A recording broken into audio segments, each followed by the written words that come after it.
تحقيق مثير في أحداث مؤسفة بكأس أفريقيا.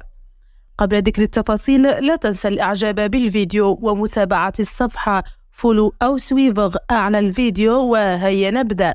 فتح الاتحاد الأفريقي لكرة القدم تحقيقا مشوقا في الأحداث المؤسفة التي هزت نهاية المباراة بين المنتخب المغربي ونظيره الكونغولي في كأس أفريقيا 2023 بالكوت ديفوار، وهي المباراة التي تندرج ضمن ثاني جولة دور المجموعات، ولكنها انتهت بشجار بين اللاعبين بدأه قائد الكونغو مبيمبا بعد نهاية الوقت الأصلي للمباراة التي انتهت بالتعادل بهدف. وهذه الأحداث أثارت قلقا كبيرا في أروقة الكاف.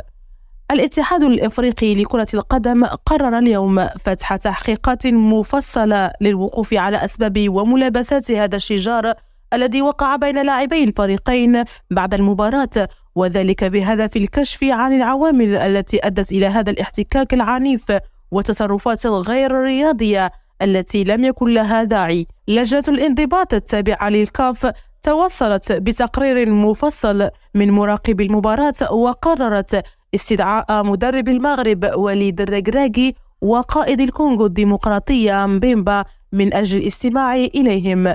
وللإشارة فقد حقق المنتخب المغربي نتيجة إيجابية في المباراة، حافظوا على صدارتهم للمجموعة السادسة بعد تحقيقهم التعادل في المباراة أمام الكونغو، إذ يحتل المغرب المرتبة الأولى في المجموعة برصيد 4 نقاط، ويطمح لتحقيق الفوز في المباراة المقبلة أمام منتخب زامبيا.